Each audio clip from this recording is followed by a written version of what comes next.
The Los Angeles night was alive with the hum of the city, neon lights flickering against the dark sky. Vang Diesel stepped out of his car, pulling the hood of his sweatshirt over his head. To anyone passing by, he was just another guy in jeans. Blending into the crowd outside Torque's, his high-end restaurant in the heart of the city. Torque's wasn't a vanity project or a cash grab, it was a labor of love. Built from years of crafting the perfect menu, hiring talented chefs, and creating a space where celebrities and locals alike could share a table over sizzling steaks and cold drinks. But Vang knew that no business, no matter how polished, was ever as perfect as it seemed from the outside. Every few months, he made a point to slip into Torque's unannounced, no fanfare, no entourage, just a man walking into his own restaurant to see it through the eyes of a stranger. Profit margins and glowing reviews didn't tell the whole story. The truth lived in the clatter of the kitchen, the hurried whispers of the staff, the exhaustion etched into their faces after a long shift. Tonight, the Friday dinner rush was in full swing, and Torque's buzzed with energy. Servers weaved through tables, balancing trays of grilled ribeye and martinis, the air rich with the scent of garlic butter and seared meat. Soft lighting cast a warm glow over the diners, couples laughing, friends sharing stories, solo patrons savoring their meals. Everything looked right. But Vang knew better than to trust appearances. He spotted the manager, Rick Calloway, standing at the edge of the dining room. Tall, stiff, dressed in a crisp navy shirt, he surveyed the floor like a general overseeing a battlefield. There was something off about his posture, not just watchful, but controlling, his eyes lingering too long on the staff. Vin's instincts, honed from years in the industry, prickled. Something wasn't right. As he moved toward the bar, a faint sound stopped him, a soft stifled sob coming from a hallway near the kitchen. It was barely noticeable amid the restaurant's noise, but it grew clearer as he slowed his steps. Someone was crying, not loudly, but with the quiet desperation of someone trying to hold it together. Vang glanced toward the break room door, slightly ajar. Through the gap, he saw a young woman, her head bowed, hands gripping the edge of a metal counter as if it were the only thing keeping her upright. A young man in a Torque's uniform stood beside her, speaking in low, urgent tones. Vang didn't know her, but the raw pain on her face hit him like a punch to the chest. Something was deeply wrong, and he wasn't leaving until he figured out what. He continued to the bar, sliding onto a stool, his expression calm, but his mind racing. The crying wasn't just stress, it was fear. Vang had worked in restaurants before he was a household name. He knew the grind, rude customers, endless shifts, aching feet. But this was different.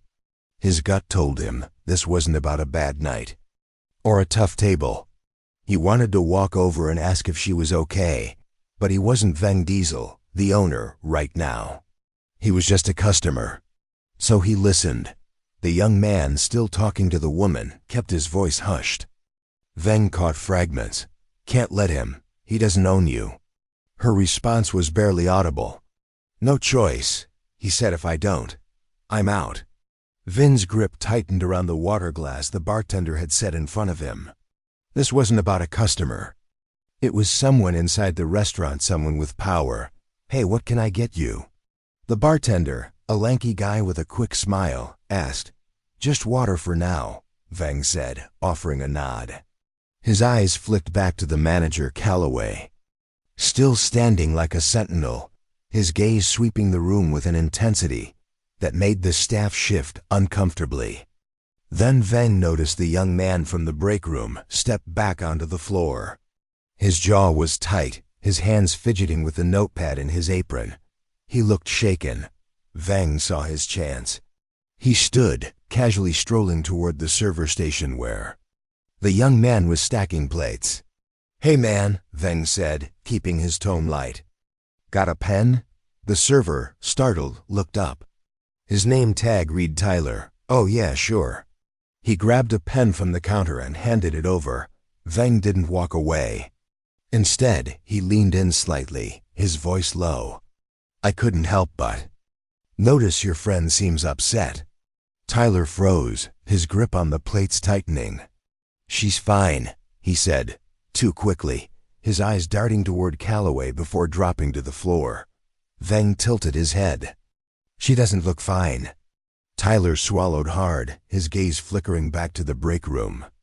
After a long pause, he exhaled, his voice barely a whisper. She's not fine. Veng studied him, reading the tension in his shoulders, the way his fingers gripped the notepad like a lifeline. The kid wanted to talk but was scared. Is it a customer issue? Veng asked. Tyler hesitated, his eyes flicking toward Calloway again. No, he muttered. It's not. His gaze shifted to the manager, who was still watching the room like he owned every inch of it. Veng nodded, keeping his tone neutral.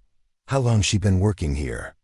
About a year, Tyler said, then tensed, as if he'd said too much. Why? Veng shrugged, playing it casual. Just wondering if she likes it here. Tyler let out a bitter chuckle. She doesn't, but she can't afford to leave.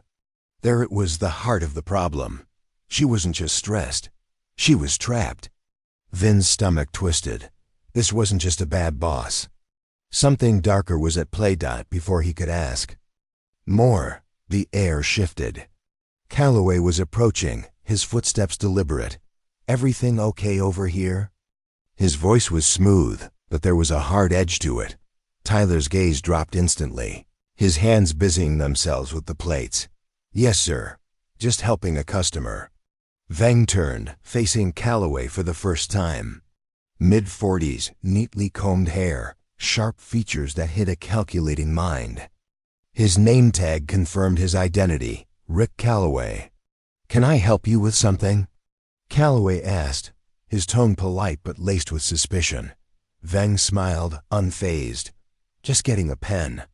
Tyler was kind enough to help me out. Calloway's eyes didn't waver. Good, he said, clapping Tyler on the shoulder a little too hard. Let's stay focused on work. Tyler nodded quickly, his eyes glued to the plates. Yes, sir. Vin's jaw tightened, but he kept his cool. He thanked Tyler and walked away, feeling Calloway's stare on his back. His mind was made up. He wasn't leaving until he got to the bottom of this. Outside, the cool night air cleared. He stood near the entrance, pretending to check his phone while his thoughts churned. Emily was terrified. Tyler was cagey, and Calloway was the kind of man who thrived on control. Veng had seen managers like him before, petty tyrants who ruled through fear. But this felt different. This was calculated, predatory. Then, as if on cue, the bartender from earlier, Nate, according to his name tag, stepped outside for a break, scrolling through his phone. Veng saw his opening. He approached casually, hands in his pockets. Long night? Nate looked up, startled, then relaxed. Yeah, Fridays are wild. Veng leaned against the wall beside him. Mind if I ask you something? Nate hesitated, but shrugged. Sure. What's Calloway like? Nate's expression darkened, just for a moment. He's strict, he said carefully. Likes things his way. Veng raised an eyebrow. That normal for managers? Nate glanced around, checking for eavesdroppers, then lowered his voice. He's not just strict. He makes Emily stay late, alone. Vin's muscles tensed. She's the only one? Nate nodded. Yeah, and the way he talks to her, like she owes him something. It's not right. Vin's grip on his arms tightened. He'd seen this before, managers who preyed on vulnerable employees, using their authority to manipulate and intimidate. She ever say anything about it? Nate shook his head. No, but she doesn't have to. We all see it. Veng exhaled. Slowly, this wasn't just a toxic work environment. Calloway was a predator, and Emily was his target. Thanks for telling me, Nate. You're a good guy. Nate gave a half smile, still uneasy. Veng turned back toward the restaurant, his decision made. He wasn't waiting another minute. Back inside, the dinner rush had slowed, the restaurant quieter now. Calloway was still at his post, watching the floor like a hawk. Vin's eyes found Emily, serving a table with a forced smile, her hand steady but her eyes hollow. He crossed the room, his steps purposeful, and approached her table. "Excuse me," he said, loud enough for the customer to hear. "I need to speak with you for a moment." Emily blinked, confused. "I'm with a customer, sir." The woman at the table frowned. "She's helping me. You can wait." Vang kept his gaze on Emily. "It's important." Emily hesitated, then apologized to the customer and stepped away, fidgeting with her apron. Calloway noticed immediately, his eyes narrowing as he started toward them. Vang lowered his voice. "I know what's happening. You don't have to say anything. You're not alone." Emily flinched, her eyes wide. "I don't know what you mean," she said, her voice trembling. Vang held her gaze. "Calloway, the late shifts. The way he treats you, it's not okay." Her fingers curled into fists, her breath hitching. "I can't," she whispered. "You can," Vang said firmly. "And you will. He's not untouchable." Before she could respond, Calloway's voice cut through. "Is there a problem here?" His tone was polite, but his eyes were sharp with irritation. Vang turned slowly, keeping his expression neutral. "Just having a conversation." Calloway's smile was tight. "Emily has a job to do. She doesn't have time for private discussions." Vang caught the way Emily flinched at the word private. That was all he needed. He squared his shoulders, his presence shifting. "Actually, I think we should have a conversation. Right now." Calloway's smirk faltered. "Excuse me?"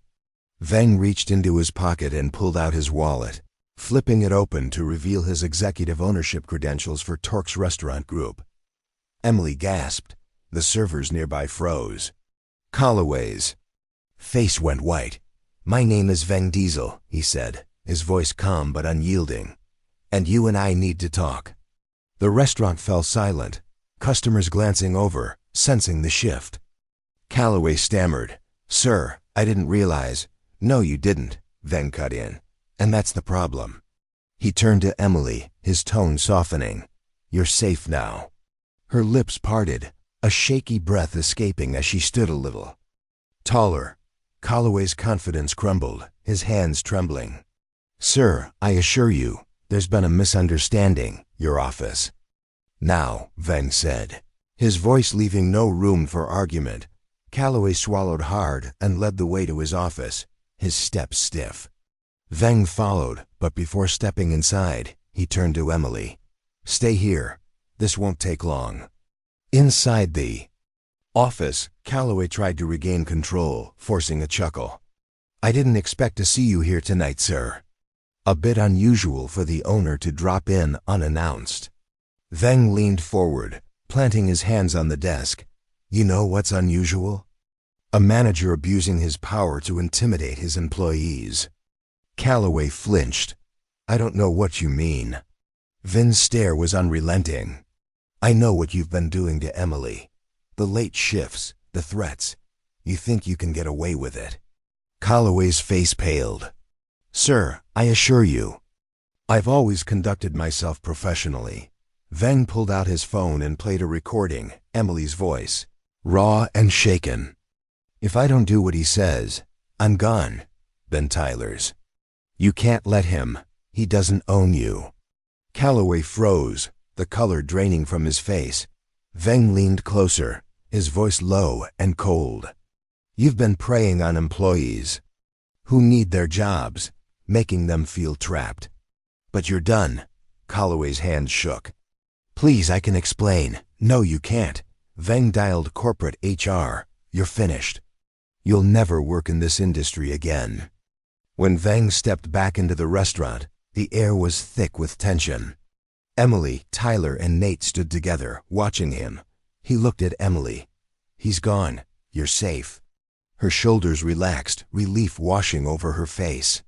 Tyler and Nate exchanged stunned glances, as if they couldn't believe what had just happened. Vang addressed the staff, his voice steady. You've been working under someone who didn't deserve his position. That changes now. Emily wiped her eyes, her voice trembling. What happens next? Veng gave her a reassuring smile. You tell me. She hesitated, then spoke, her voice stronger. I don't want anyone else to go through this. Not here, not anywhere. Veng nodded. They won't. From now on, this restaurant is under review. We're not just replacing Calloway, we're making sure no one like him gets this kind of power again. Tyler stepped forward, his voice firm. It's not just Calloway. The pressure, the fear of speaking up, it's bigger than one person. Nate nodded. We feel like we can't complain without losing our jobs. Vin's jaw tightened. This was why he went undercover, to see the truth that reports and numbers couldn't show. That stops today, he said. I don't just want to fix Torx. I want to fix the system. And I'll need your help. Emily looked at him, hope flickering in her eyes. And if we speak up, will anyone listen? Veng met her gaze. I will. She nodded, a small smile breaking through. For the first time that night, she looked like she believed it. An hour later, Veng sat in his car, watching as the staff locked up for the night. Emily, Tyler, and Nate walked out together, talking quietly, their steps lighter. Veng exhaled, running a hand over his face. One restaurant, one manager, one night. But how many more were out there? How many employees were too scared to speak up? Leadership wasn't about control or profits, it was about people. And tonight, Veng had been reminded why he did this. If you're trapped in a situation where someone is abusing their power, speak up. If you see someone struggling, don't stay silent. Sometimes, all it takes is one person to break the cycle.